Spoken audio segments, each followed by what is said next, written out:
আচ্ছা, আগে অ্যাসিড সম্বন্ধে দেখি। অ্যাসিড কয় ধরনের, কি কি? তীব্র আর লঘু।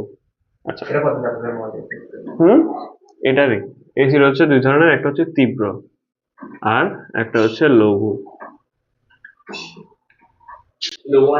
লঘু মানে ঘারত্ব কম, ঘনত্ব এই ধরো ডাইলিউটেড আর কি, এটাকে বাংলায় কিভাবে বোঝানো যায়, মানে পানির মধ্যে অল্প পরিমাণে অ্যাসিড যদি দাও, সাপোজ 1 গ্লাস পানি নিছো, তুমি এখানের মধ্যে 10 গ্রাম চিনি দিছো আর একটাতে 100 গ্রাম চিনি দিছো, তাহলে একটার ঘনত্ব বেশি আর একটা ঘনত্ব কম হবে না? হ্যাঁ, ঘনত্ব যেটা বেশি এটা তীব্র আর যেটা ঘনত্ব কম এটা লঘু। বাট যদিও অ্যাসিডের ক্ষেত্রে এই কনসেপ্টটা খাটে না, কনসেপ্টটা আমি বলতেছি যে কেমনে।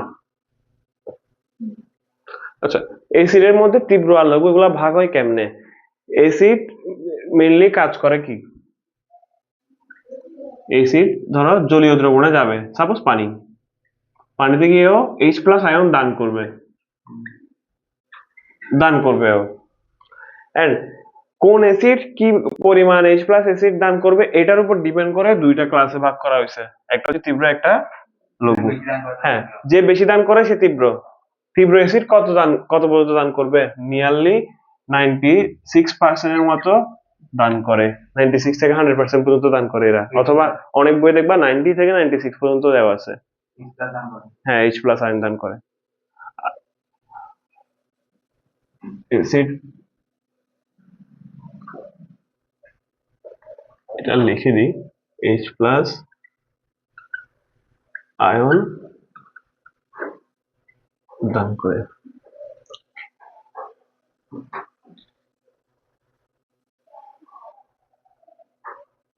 আর ডাইলিউটেড যেগুলো আছে মানে লঘু, লঘু মানে এগুলাতে নরমালি পানি অথবা এই টাইপের সলভেন্ট কোনো কিছু মিক্স করে এটাকে লঘু বানানো হয়।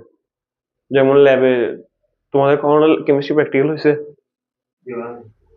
একটা ল্যাব হয়নি, দুজনে কি হয়নি?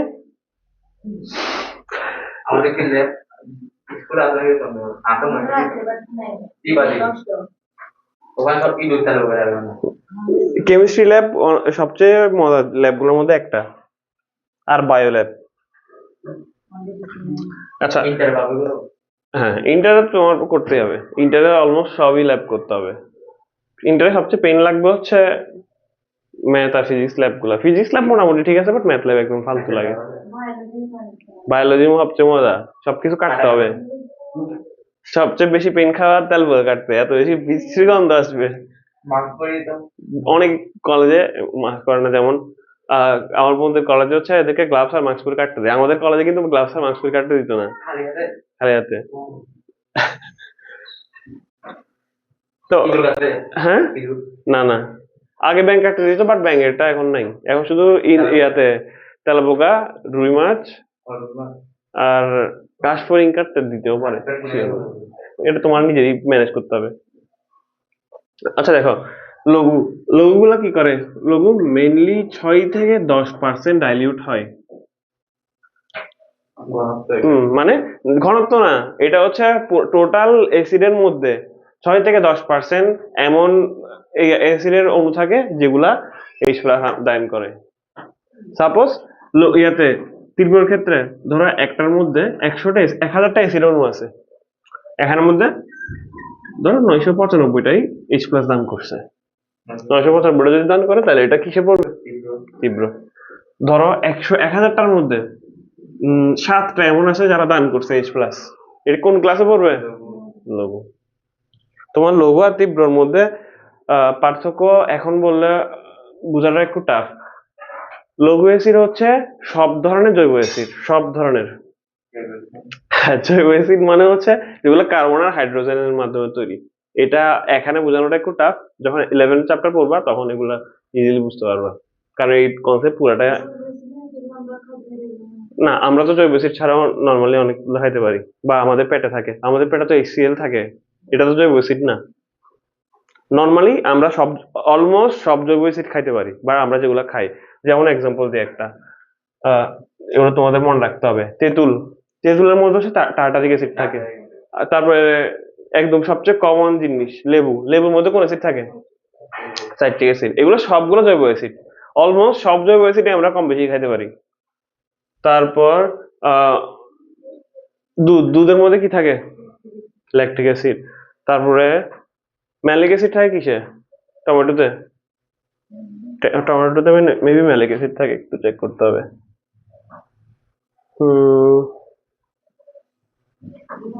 আচ্ছা যাই হোক, মানে অলমোস্ট সব জৈব অ্যাসিডই আমরা খাইতে পারি। অ্যাসিড কি করে? কোথায় দান করবে? জলীয় দ্রবণে বা পানিতে। ক্লিয়ার এতটুকু অ্যাসিডের অংশ? আচ্ছা, রাষ্ট্রটা কোথায়?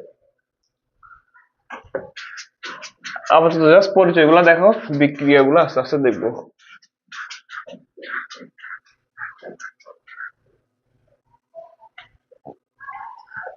অ্যাসিড সম্বন্ধে আরেকটু নলেজ পিএইচ এ যখন যাব তখন দেখাবো। এখন যদি দেখাই তখন আবার নতুন করে দেখতে হবে, কারণ তোমরা এতটুকু যেতে যেতে ভুলে যাবে। তাও তো এখন যেগুলো আছে ওগুলো দেখো। তারপরে দেখো ক্ষার। ক্ষারকে দুই ভাবে ভাগ করা হয়। একটা দেখবা অনেক জায়গায় ক্ষারক ইউজ করে, আর অনেক জায়গায় দেখবা ক্ষার ইউজ করা হয়। ক্ষারক আর ক্ষার দুইটার মধ্যে খুব বেশি চেঞ্জ নাই, অলমোস্ট সেম। না, ক্ষারক আর দ্বিপ্রকার না, মেইনলি ক্ষারই। দেখো, ক্ষার অথবা ক্ষারক, তোমার অত জিনিসপত্র জানা লাগবে না। পড়তে ইচ্ছা করে না, এটা তো কোনো এক্সকিউজ না। তুমি সায়েন্স নিচ্ছ, তোমার কেমিস্ট্রি পড়তে ইচ্ছা করতেছে না এমন তো না। বাংলা ইংলিশ বললে একটা কথা হইতো। ক্ষার এই ইয়াতে অ্যাসিড কি করছে? H প্লাস আয়ন দান করছে। ক্ষার OH দান করবে। যদিও ক্ষার হওয়ার আরো অনেকগুলা ক্রাইটেরিয়া আছে, বাট তোমাদের ক্রাইটেরিয়ার মধ্যে শুধুমাত্র OH দান করে এটাই লেখা আছে। মেইনলি এটা না, এটা বাদে আরো 3টা নিয়ম আছে, তোমাদের নাই। ঠিক আছে? আচ্ছা, ক্ষার আর ক্ষারক, কোনটাকে ক্ষার বলবো কোনটাকে ক্ষারক বলবো? নরমালি সবগুলাকেই ক্ষারক বলা হয়, সবগুলাকেই ক্ষারক বলা হয়। কিন্তু যে ক্ষারক গুলা পানিতে দ্রবীভূত হয়,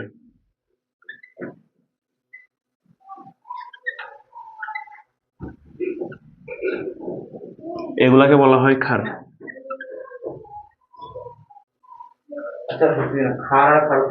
সেম জিনিস, একটা পানিতে দ্রবীভূত হবে আর একটা পানিতে দ্রবীভূত হবে না। যেটা পানিতে দ্রবীভূত হবে ওটাকে ক্ষার বলবো, যেটা পানিতে দ্রবীভূত হবে না ওটাকে ক্ষারক বলবো। এতটুকু ডিফারেন্স, এর বাদে কাজে কোনো পার্থক্য নেই। মানে একটা মোটা একটা চিকন, জিনিসটা হচ্ছে এরকম, এর বাদে আর কোনো পার্থক্য নেই।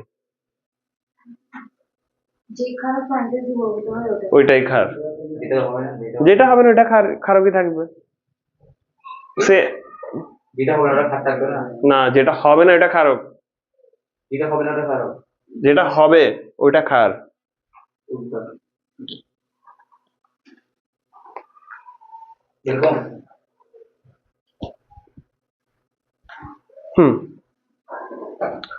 আচ্ছা, এখানের মধ্যে সেম ভাবে ক্লাসিফিকেশন দুইটাই, তীব্র আর লঘু।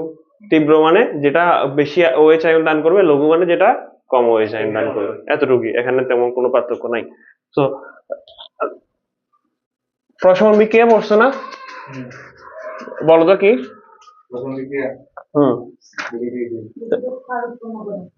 এসিটা ক্ষার উৎপন্ন করে যে, কে কে বিক্রিয়া করে? প্রশমন বিক্রিয়া হচ্ছে অ্যাসিড আর ক্ষার, বা ক্ষারকে দুই ভাবে লেখা হয়, একটা হচ্ছে বেস আর একটা হচ্ছে অ্যালকালি। দুই ভাবে লেখা যায়, নরমালি বেসই লেখা হয়, এই জন্য বেস লেখা হয়। অ্যাসিড আর ক্ষার করে সল্ট আর H2O উৎপন্ন করে।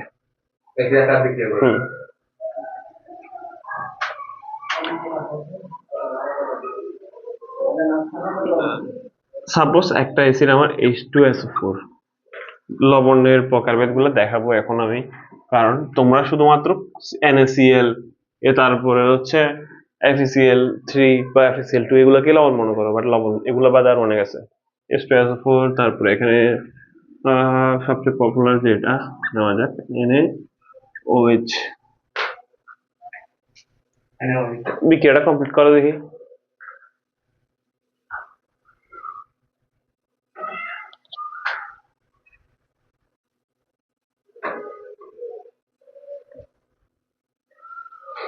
বিক্রিয়াটা কমপ্লিট করো। কি কি উৎপন্ন হবে? লবণ কি?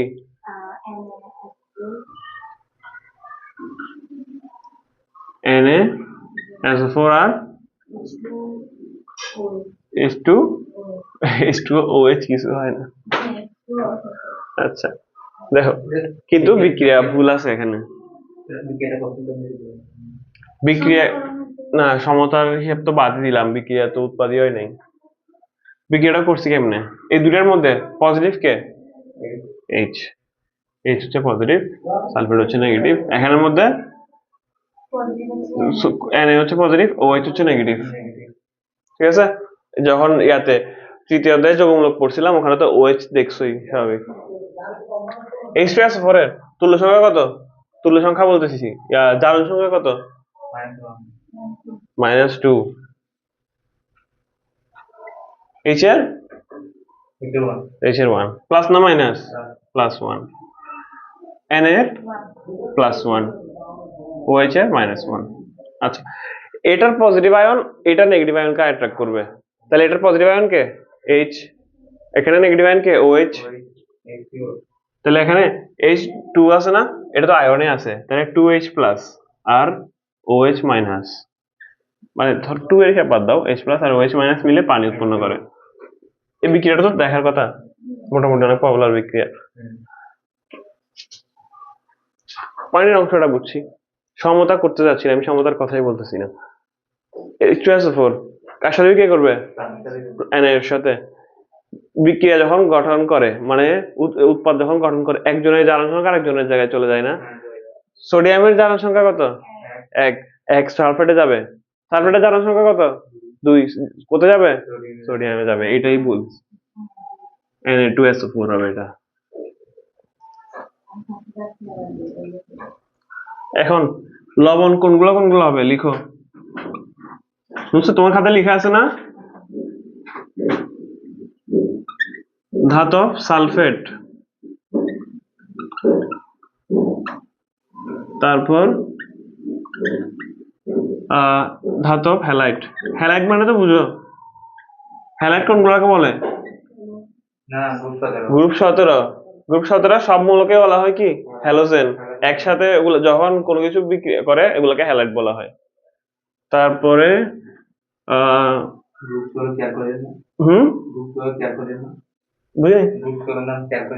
চ্যালকোজেন। এগুলো তো ইয়াতে এইচএসসি তে আছে। বই কোথায় পড়ছো? তোমার তো নেই মনে হয়। আচ্ছা, এগুলা কোথায় পড়াইছে? এগুলা তোমাদের কোনো কাজে আসবে না, পরীক্ষাতে আসবে না এগুলা। এগুলা ইন্টারে পড়ালে তখন কাজ আসতো, এগুলো ইন্টারে আসে। তারপর ধাতব কার্বনেট, সালফেট, নাইট্রেট। হ্যাঁ, এগুলা থাকলে লবণ। শুধুমাত্র সালফেট বা ক্লোরাইড না, সবগুলো আমরা খাই না। আমরা একটা না, আমরা অনেকগুলো খাইতে পারি। যেমন হিমালয়ান পিঙ্ক সল্ট যেটা আছে, ওইটাতে ইয়াতে NaCl বাদে অন্যান্য এলিমেন্ট থাকে। বাট তোমার জিপসাম সল্ট একটা আছে, এটা হচ্ছে এই যতটুকু আমার মনে আছে জিপসাম সল্ট জিঙ্ক সালফেটকে বলা হয়। এটা ইউজ করা হচ্ছে গাছের গোড়ায় যখন, না এটা ফল আসে, এটা একটু মোটা মোটা দানা দানা হয়। তো আমার যখন ইয়াতে করোনার সময় বাগান করতাম ছাদে, তখন এগুলো নিয়ে একটু ঘাটাঘাটি করছিলাম আর কি। তারপরে ইপসাম সল্টও আছে, এগুলো হচ্ছে ফেরাস ক্লোরাইড, ফেরাস সালফেটের। তো আমরা এখানের মধ্যে সবগুলা খাইতে পারি না, কয়েকটা খাইতে পারি মাত্র। যেমন ধাতব কার্বনেট, এটা কিন্তু আমরা খাই। কোথায় খাই? মোস্ট পপুলার একটা এক্সাম্পল দিতে পারবা? যদি এটা লবণ না, এটা অ্যাসিড হিসেবেও কাজ করে। না, সফট ড্রিঙ্ক।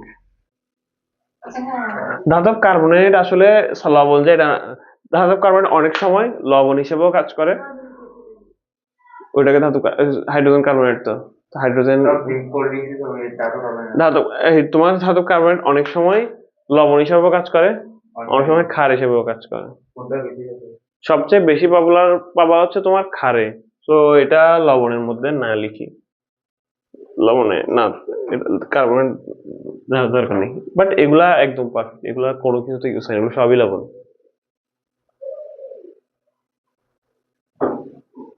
এসিডের ক্ষারের মধ্যেই আছে।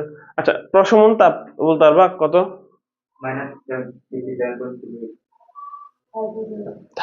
-34, 57.34। পুরোটা তো বলতে হবে, পরীক্ষাতে পুরোটা আসবে। এখন তো নাই, বাট ইয়াতে সেম কন্টেক্সট না, আসতেও পারে।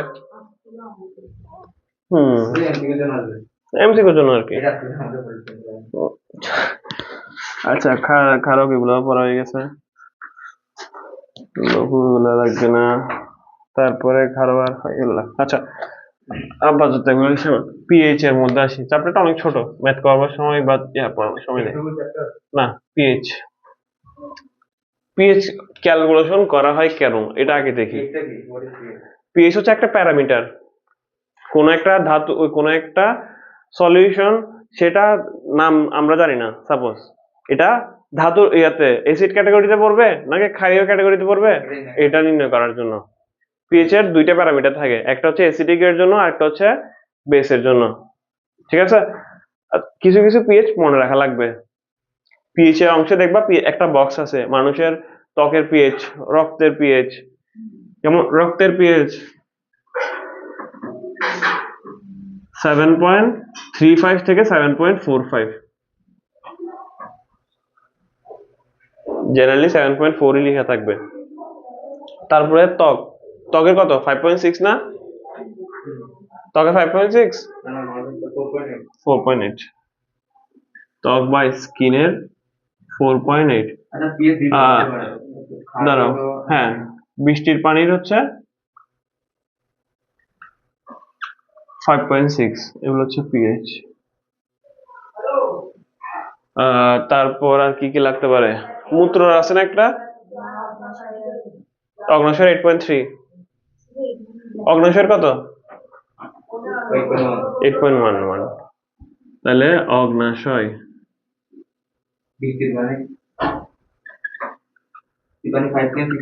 হ্যাঁ, অগ্ন্যাশয় 8.1। আর কি আছে? মূত্র তো থাকার কথা 6 বললাম, সব বলতেছে 9, 6। এগুলো লাগবে, ডাইরেক্ট এমসিকিউতে আসবে। আচ্ছা, এখানে তোমার দুইটা কনসেপ্ট পড়বে, একটা হচ্ছে পিএইচ আর একটা হচ্ছে পিওএইচ। পিওএইচ বইয়ে নাই, বাট পড়তে হবে। না, পিএইচ এর একটা প্যারামিটার থাকে, প্যারামিটারটা হচ্ছে, আচ্ছা আগে দেখো, এই সাইডে হচ্ছে অ্যাসিড, এই সাইডে হচ্ছে বেস, আর এটা হচ্ছে একটা নিউট্রাল ফেজে।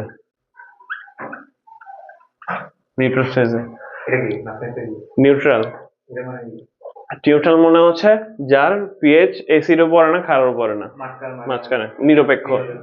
নিরপেক্ষ পিএইচ কার? বিশুদ্ধ পানির, বাট বিশুদ্ধ পানির পিএইচ 7 হয় না নরমালি।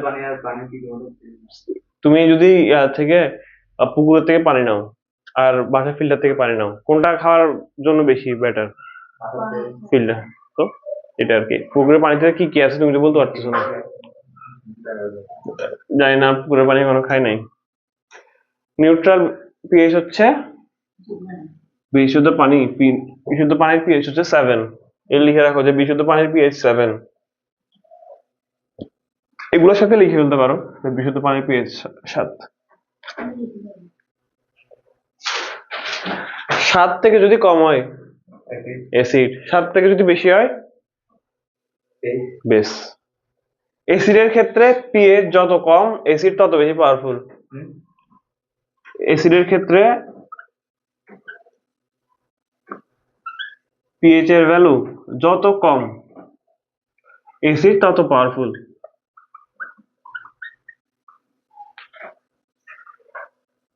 মানে পিএইচ বেশি মানে অ্যাসিডটা কম পাওয়ারফুল, ঠিক আছে।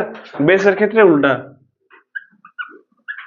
এখন জাস্ট থিওরি গুলো দেখতেছি, ম্যাথমেটিক্যাল পার্ট আসতেছে আস্তে আস্তে। পিএইচ যত বেশি ক্ষার বা বেস তত পাওয়ারফুল। এগুলা এমসিকিউতে আসবে, অথবা 1 নাম্বারের জন্য।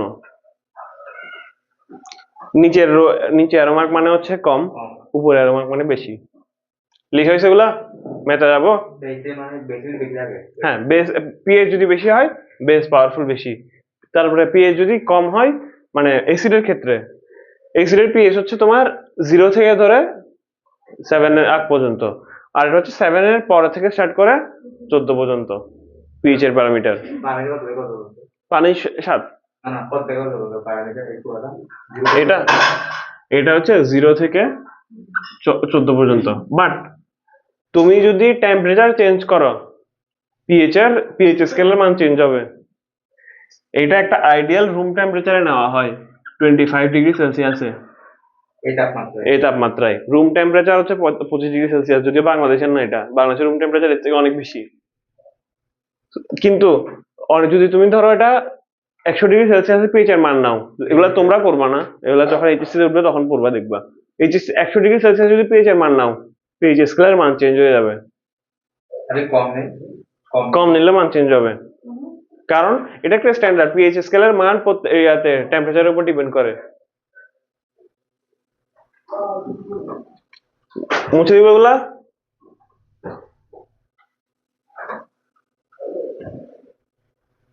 মুছে দিব।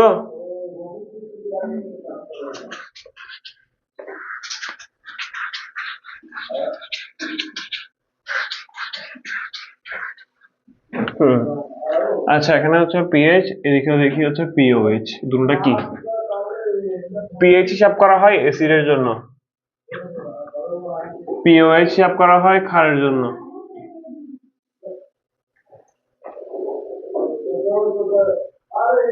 পিএইচ হচ্ছে তোমার H plus ion, third bracket মানে হচ্ছে ঘনমাত্রা, H প্লাস আয়নের ঘনমাত্রার ঋণাত্মক লগারিদম।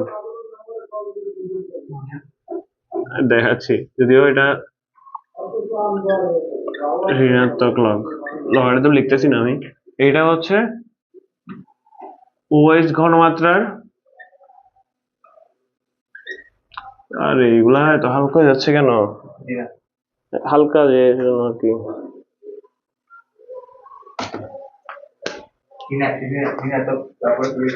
কোথায় ঋণাত্মক লগারিদম? আমি লগ লিখছি আর কি শুধু।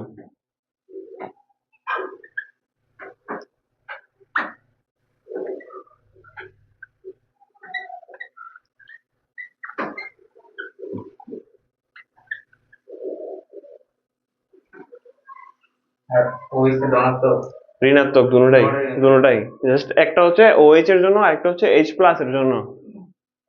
তাহলে ফর্মুলা কি? পিএইচ সমান minus log base 10 of H plus, pOH হচ্ছে minus log base of OH minus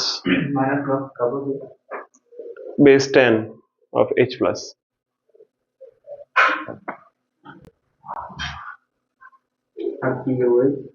same, just OH টা। আজকে ম্যাথ করাবো না, জাস্ট থিওরিটিক্যাল পার্ট গুলা। ক্ষারের ক্ষেত্রে যে পিএইচ টা বের করে হচ্ছে এইভাবে, কারণ ক্ষারে তো আমার H প্লাস আয়ন থাকে না, তাহলে আমি এখানে H প্লাস এর জন্য হিসাব করতে পারবো না। সাপোজ আমাকে একটা NaOH দেওয়া আছে, বলছে এটার পিএইচ কত, আমি এটার পিএইচ ডিরেক্ট বের করতে পারবো না, কারণ পিএইচ এর মধ্যে কিসের মান বসাইতে হয়? H প্লাস এর। এখানে কি আছে? OH আছে। তাহলে OH কোথায় বসাইতে পারবো আমি? POH এ না? POH বের করে এই ফর্মুলা দিয়ে পিএইচ এর মান বের করব। কোনটা? হ্যাঁ, ডিরেক্ট বসাই দিতে পারবো। এটা বইয়ে নাই, কিন্তু গাইডে ইউজ করছে, দেখবা। এটা পুরান বই আছে, দুটোটা ইউজ করতে পারবা। এটা ইউজ করা হচ্ছে ক্ষারের জন্য, লিখে রাখছি উপরে। এটা হচ্ছে অ্যাসিডের জন্য। পিওএইচ এর মধ্যে যদি তুমি অ্যাসিডের ঘনমাত্রা বসাই দাও তাহলে হবে না, দুটোটার মধ্যে আয়ন আলাদা, একটা হাইড্রোক্সাইড আয়ন আর একটা হাইড্রোক্সিল আয়ন।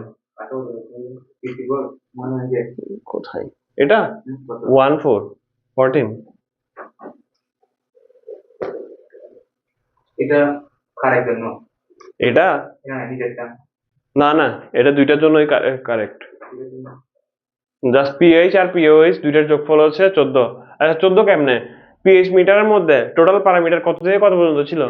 0 থেকে 14 পর্যন্ত, এটাই। আচ্ছা, আজকের জন্য এতটুক।